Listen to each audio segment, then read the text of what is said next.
राधे राधे आप सभी को। हम लोग पढ़ रहे थे अव्यय और उसमें हम लोग का क्रिया विशेषण व्यय हो गया था। अब हम लोग को देखना है संबंध बोधक अव्यय। इसके बाद समुच्चय बोधक अव्यय रहेगा और उसके बाद निपात पढ़ा जाएगा, विस्मयादि बोधक अव्यय रहेगा। सब खत्म हो जाएगा आज। तो इसको देखा जाए संबंध बोधक अव्यय होता क्या है। जो अव्यय किसी संज्ञा के बाद आकर उस संज्ञा का संबंध वाक्य के दूसरे शब्द से दिखाता है उसे संबंध बोधक कहते हैं। यदि यह संज्ञा न हो तो वही अव्यय क्रिया विशेषण कहलाएगा। हम लोग ये पढ़ चुके हैं क्रिया विशेषण। जैसे धन के बिना किसी का काम नहीं चलता, तो यहाँ पे धन क्या है, धन संज्ञा है और बिना यहाँ पे संबंध बोधक अव्यय है। और चलता है, यहाँ पे चलना क्रिया है। तो यहाँ पे जो बिना है, इसको ये बिना जो है ये धन संज्ञा को चलता क्रिया से जोड़ रहा है, इसीलिए यहाँ पे संबंध बोधक अव्यय हो गया है। नौकर गांव तक गया, नौकर गांव तक गया। रात भर जागना अच्छा नहीं होता। अब देखिए यहाँ पे नीचे दिया है कि यहाँ बिना तक भर संबंध बोधक है। पहले वाले वाक्य में बिना है, दूसरे वाले वाक्य में यहाँ पे तक है और तीसरे में भर है। ये सब क्या है, संबंध बोधक है। इन वाक्यों में बिना शब्द धन संज्ञा का संबंध चलता क्रिया से जोड़ता है। ये वाला बिना शब्द जो है ये चलता क्रिया का संबंध किससे जोड़ रहा है, धन संज्ञा से जोड़ रहा है। तक गांव का संबंध गया से और भर रात को जागना क्रियार्थक संज्ञा से जोड़ता है। तो यही काम है, इसका संबंध है ही, मतलब कि संबंध दिखाएगा उसके बीच में। अब देखिए संज्ञा और क्रिया के बीच में संबंध दिखाएगा। अब देखिए आगे संबंध बोधक के भेद, इसके भेद बहुत हैं। अब देखा जाए इनको, प्रयोग अर्थ व्युत्पत्ति के अनुसार संबंध बोधक अव्यय के निम्नलिखित भेद हैं। तो संबंध बोधक अव्यय है, इसके प्रयोग के अनुसार दो भेद होते हैं। अर्थ के अनुसार यहाँ पे 13 दिया है, यहाँ पे इसको ध्यान देना है। व्युत्पत्ति के अनुसार मूल संबंध बोधक और यौगिक संबंध बोधक। अब इसको देख लिया जाए, छोटा छोटा है, ज़्यादा दिया नहीं है इसमें। तो संबद्ध संबंध बोधक, ऐसे संबंध बोधक शब्द संज्ञा की विभक्तियों के पीछे आते हैं। जैसे धन के बिना, तो यहाँ पे के है, ये अव्यय हो गया। यहाँ पे नर की ना, यहाँ पे की हो गया। अनुबद्ध संबंध बोधक, ऐसे संबंध बोधक अव्यय संज्ञा के विकृत रूप के बाद आते हैं। जैसे किनारे तक, तो यहाँ पे तक हो गया, किनारा है विकृत रूप है संज्ञा का, उसके बाद तक है। सखियों सहित, तो यहाँ पे सहित हो गया। कटोरे भर, तो यहाँ पे भर हो गया।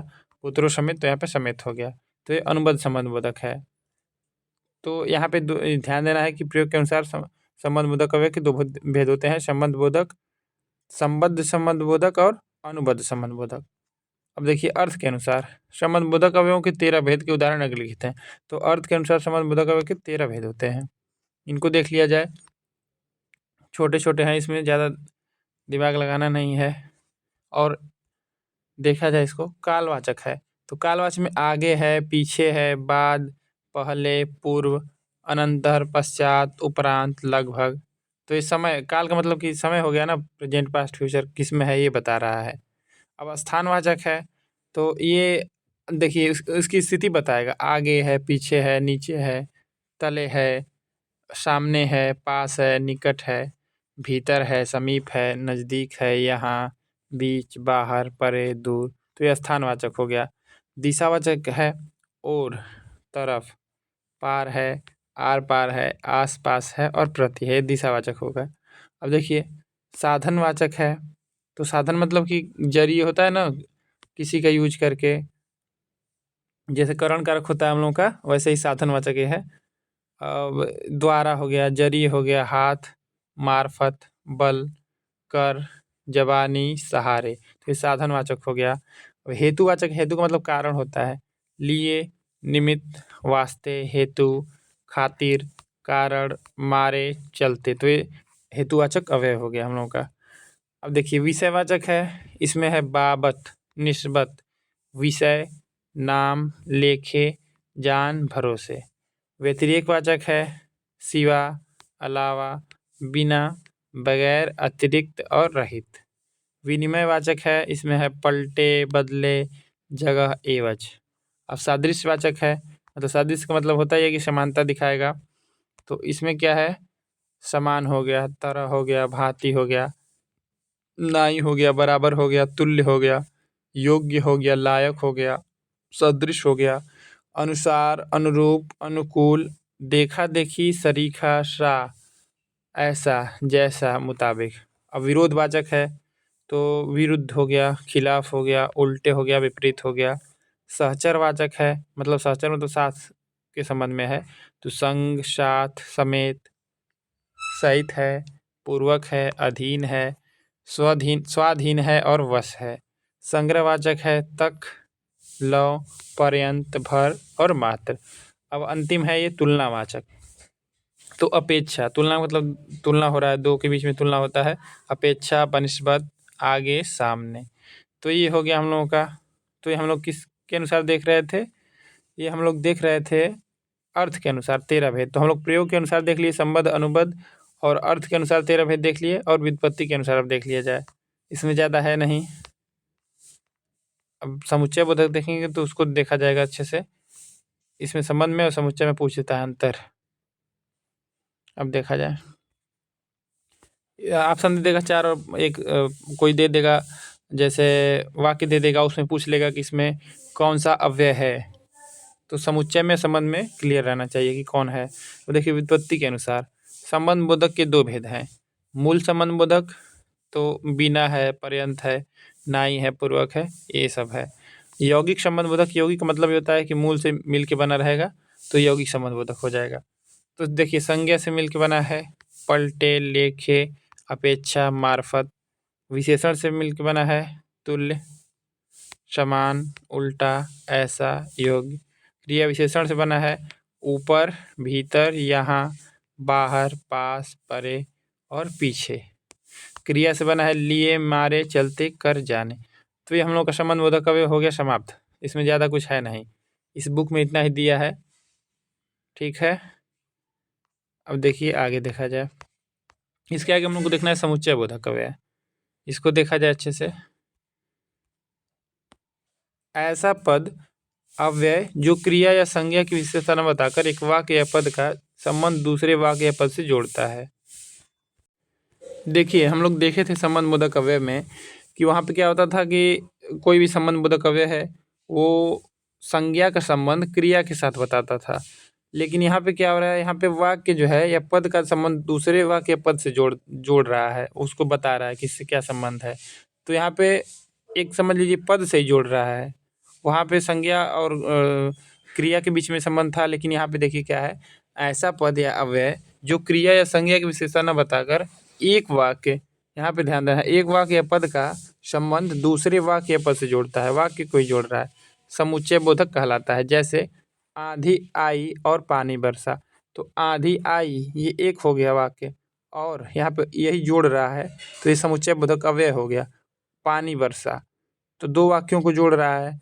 यहाँ और अव्यय समुच्चय बोधक है, क्योंकि यह पद 2 वाक्यों आंधी आई और पानी वर्षा को जोड़ता है। समुच्चय बोधक अव्यय पूर्व वाक्य का संबंध उत्तर वाक्य से जोड़ता है। इसी तरह समुच्चय बोधक अव्यय 2 पदों को भी जोड़ता है। जैसे 2 और 2 4 होते हैं, तो यहाँ पे 2 और उसके बाद और दे दिया है, 2 4 होते हैं, तो 2 पदों को भी जोड़ रहा है। तो ये ध्यान देना है समुच्चय बोधक में और संबंध बोधक अव्यय में अंतर। अब देखिए समुच्चय बोधक के भेद। तो इसके भेद कौन कौन है? इस अव्यय के मुख्य भेद अग्रलिखित है। तो समुच्चय बोधक के समानाधिकरण एक है और व्याधिकरण है एक। तो समानाधिकरण में कौन कौन है? समानाधिकरण में है संयोजक, विभाजक, विरोध दर्शक, परिणाम दर्शक। अब देखिए व्याधिकरण में कौन कौन है? तो इसमें है कारणवाचक, उद्देश्यवाचक, संकेतवाचक और स्वरूपवाचक। तो अब देखा जाए जिन पदों या अवयवों द्वारा मुख्य वाक्य जोड़े जाते हैं उन्हें समानाधिकरण समुच्चय बोधक कहते हैं। इसके 4 उपभेद हैं। तो इसको देखा जाए अब, संयोजक, विभाजक, विरोध दर्शक और परिणाम दर्शक। तो संयोजक देखिए, संयोजक है और, व, एवं, तथा। विभाजक है मतलब अलग करेगा, या, वा, अथवा, किंवा, की, चाहे, चाहे, न, और न देखिए न, की, नहीं, तो ये विभाजक हो गया। विरोध दर्शक है पर, परंतु, किंतु, लेकिन, मगर, वरन, बल्कि, तो ये विरोध दर्शक है। ये समुच्चय बोधक है, ध्यान देना है, हम लोग पढ़ रहे हैं। परिणाम दर्शक है, तो इसमें इसलिए है, सो, अतः, अतएव। अब देखिए, जिन पदों या अवयवों के मेल से एक मुख्य वाक्य में एक या अधिक आश्रित वाक्य जोड़े जाते हैं उन्हें व्याधिकरण समुच्चय बोधक कहते हैं। तो इसमें अंतर क्या है समानाधिकरण में व व्याधिकरण में? देखिए यहाँ पे क्या लिखा है कि जिन पदों या अवयवों द्वारा मुख्य वाक्य जोड़े जाते हैं उन्हें समानाधिकरण समुच्चय बोधक कहते हैं। यहाँ पे मुख्य वाक्य जोड़ने के लिए है, लेकिन यहाँ पे क्या है कि जिन पदों या अवयवों के मेल से एक मुख्य वाक्य में एक या अधिक आश्रित वाक्य जोड़े जाते हैं, यहाँ पे एक से अधिक जोड़ा जाएगा, उन्हें व्याधिकरण समुच्चय बोधक कहते हैं। इसके 4 उपभेद हैं, तो इसके भी उपभेद देख लिया जाए। कारणवाचक, उद्देश्यवाचक, संकेतवाचक और स्वरूपवाचक। तो कारणवाचक है क्योंकि, जो कि, इसलिए कि, और उद्देश्यवाचक है कि, जो, ताकि, इसलिए कि, ठीक, ये इसलिए कि एक ही में है। संकेतवाचक है जो, तो, यदि, तो, यद्यपि, तथापि, चाहे, परंतु, कि। और स्वरूपवाचक है कि, जो, अर्थात, यानी, मानो। तो ये हम लोग का समुच्चय बोधक का समाप्त हो गया। अब विस्मयादि बोधक है, ये बहुत आसान है, सबसे आसान यही है, इसको भी देख लिया जाए। जिन अवयवों से हर्ष, शोक आदि के भाव सूचित हों पर उनका संबंध वाक्य या उसके किसी विशेष पद से न हो। यहाँ पे देखिए क्या लिखा है, उनका संबंध वाक्य या उसके किसी विशेष पद से न हो, संबंध नहीं है, उन्हें विस्मयादि बोधक कहते हैं। जैसे हाय, तो यहाँ पे इसको इंग्लिश में कहा जाता है साइन ऑफ एक्सक्लेमेशन। तो ये विस्मयादि बोधक चिन्ह है, ये आगे जो दिया है इसी से पकड़ में आ जाता है। अब मैं क्या करूँ? अब देखिए यहाँ पे ये एक वाक्य हो गया, हैं तुम क्या कह रहे हो, तो यहाँ पे हैं जो लिखा है ये, इसके बाद जो चिन्ह लगा हुआ है विस्मयादि बोधक का चिन्ह है, उससे पकड़ में आ जाएगा। यहाँ हाय और हैं विस्मयादि बोधक अव्यय हैं जिनका अपने वाक्य या किसी पद से कोई संबंध नहीं। व्याकरण में विस्मयादि बोधक अवयवों का कोई विशेष महत्व नहीं है, इनसे शब्दों या वाक्यों के निर्माण में कोई विशेष सहायता नहीं मिलती। इनका प्रयोग मनोभावों को तीव्र रूप में प्रकट करने के लिए होता है। अब मैं क्या करूं, इस वाक्य के पहले हाय जोड़ा जा सकता है। विस्मयादि बोधक के निम्नलिखित भेद हैं, तो इसके कौन कौन से भेद हैं इसको देखा जाए। तो हर्ष बोधक है, हर्ष मतलब प्रसन्नता होगी, आहा, वाह वाह, धन्य धन्य, जय, शाबाश। शोक बोधक है, आह, ऊ, हा हा, हाय, त्राहि त्राहि, ये आप लोग सुने होंगे। अब देखिए आश्चर्य बोधक है, वाह, हैं, ए, ओहो, क्या, तो ये आश्चर्य बोधक है। और विस्मयादि बोधक हम लोग अव्यय पढ़ रहे हैं, उसी में है, उसके भेद हैं ये लोग। अब देखिए अनुमोदन बोधक है, तो ठीक, वाह, शाबाश, हाँ हाँ, अच्छा। अब तिरस्कार बोधक है, छी, हट, अरे, दूर, धिक, चुप, तो ये है। अब स्वीकार बोधक है, तो इसमें हाँ, जी हाँ, अच्छा, जी, ठीक, बहुत अच्छा। संबंध बोधक है, तो अरे, रे, अजी, लो, जी, हे, अहो। तो इसमें एक चीज़ ध्यान देना है, सब में लास्ट में जो है अंत में ये चिन्ह लगा हुआ है, देख रहे हैं आप, शुरू से एकदम लगा हुआ है, यही बस पकड़ में आ जाता है इसी से। आहा के बाद जो लगा हुआ है ये, वाह वाह के बाद लगा है, धन्य धन्य के बाद, इसी से पकड़ में आ जाता है, इसीलिए बहुत आसान हो जाता है। अब देखिए हम लोग को देखना है निपात और उसके कार्य, छोटा सा टॉपिक है ये भी। निपात, इसको देखा जाए, निपात किसे कहते हैं? यास के अनुसार, यास कोई विद्वान है, निपात शब्द के अनेक अर्थ हैं, इसलिए ये निपात कहे जाते हैं। अब ये संस्कृत में दिया है, इसको देखा जाए क्या है। उच्चावचेषु अर्थेषु निपतम तीति निपातः, यह पाद का पूर्ण करने वाला होता है। निपाता पाद पूर्णा, कभी कभी अर्थ के अनुसार प्रयुक्त होने से अनर्थक निपातों से अन्य सार्थक निपात भी होते हैं। निपात का कोई लिंग वचन नहीं होता, मूलतः इसका प्रयोग अवयवों के लिए होता है। जैसे अवयवों में आकारगत अपरिवर्तनीय होती है, वैसे ही निपातों में भी, तो जैसे अव्यय है वैसे निपात भी है। यास्क ने निपात के 3 भेद माने हैं। उपमार्थक निपात, जैसे यथा हो गया, इव, न, चित, नु। अब दूसरा निपात कौन सा है, इसको देखा जाए, कर्मोपसंग्रहार्थक निपात। यथा इसमें मतलब उदाहरण दिया है, न, आ, वा और ह। अब तीसरा है पाद पूर्णार्थक निपात, तो इसमें है नूनम, खलु, ही, अथ, तो ये सब निपात है। यद्यपि निपातों में सार्थकता नहीं होती, ये निरर्थक होते हैं, तथापि उन्हें सर्वथा निरर्थक भी नहीं कहा जा सकता, मतलब दोनों चीज़ है, ये सार्थक नहीं होते हैं और निरर्थक भी नहीं कहा जा सकता, तो वाक्य में प्रयोग होंगे तब सार्थक होंगे। अब देखिए निपात शुद्ध अव्यय नहीं है, क्योंकि संज्ञाओं, विशेषणों, सर्वनामों आदि में जब अवयवों का प्रयोग होता है तब उनका अपना अर्थ होता है, पर निपातों में ऐसा नहीं होता। निपातों का प्रयोग निश्चित शब्द समुदाय या पूरे वाक्य को अन्य भावार्थ प्रदान करने के लिए होता है। इसके अतिरिक्त निपात सहायक शब्द होते हुए भी वाक्य के अंग नहीं है, पर वाक्य में इनके प्रयोग से उस वाक्य का समग्र अर्थ व्यक्त होता है। साधारणतः निपात अव्यय ही हैं। हिंदी में अधिकतर निपात सब समूह के बाद आते हैं जिनको ये बल प्रदान करते हैं। तो निपात के कार्य देखा जाए, निपात के निम्नलिखित कार्य होते हैं। प्रश्नबोधक निपात है तो क्या वह जा रहा है। अस्वीकृति बोधक है, मेरा छोटा भाई आज वहाँ नहीं जाएगा। विस्मयादिबोधक है, क्या अच्छी पुस्तक है। क्या अच्छी पुस्तक है, तो यहाँ पे क्या है, वाक्य में किसी शब्द पर बल देना बच्चा भी जानता है। तो देखिए यहाँ पे भी है ना, ये बलदायक निपात हो गया। तो ये निपात का मतलब ये होता है कि किसी वाक्य में कोई किसी पर बल देना, किसी शब्द पर, वही हो जाएगा निपात। अब निपात के कार्य देखा जाए। प्रकार, निपात के 9 प्रकार या वर्ग हैं। तो यहाँ पे निपात के दिया है प्रकार। स्वीकार निपात है हाँ, जी हाँ। नकारार्थक निपात है नहीं, जी नहीं। निषेधात्मक निपात है मत। प्रश्नबोधक निपात है क्या और न। अब देखा जाए आगे। विस्मयादिबोधक निपात है क्या, काश की। बलदायक का सीमाबोधक निपात है तो, ही, तक, पर, सिर्फ, केवल। तुलनाबोधक निपात है सा। और अवधारणा बोधक निपात है ठीक, लगभग, करीब, तकरीबन। आदरबोधक निपात है जी। तो ये हम लोग निपात देखे। अब अव्यय का पद परिचय देख लिया जाए, इसके बाद समाप्त हो जाएगा। हम लोग पद परिचय सबसे लास्ट में पढ़ते ही हैं, तो अब इसको देखा जाए। इसमें अव्यय का भेद और उससे संबंध रखने वाला पद, इतनी बातें लिखनी चाहिए। उदाहरण यहाँ पे दिया है, वह अभी आया है। तो इसमें अभी जो है ये अव्यय है, इसका पदन्वय होगा। अभी जो है कालवाचक अव्यय है। आना क्रिया का काल सूचित करता है, अतः आना क्रिया का विशेषण है। तो ये आया, यहाँ पे आना या आया, ये यहाँ पे इसका विशेषण है। अब देखिए और उदाहरण दिया है यहाँ पे, आहा आप आ गए। तो आहा जो है हर्षबोधक अव्यय है, ठीक।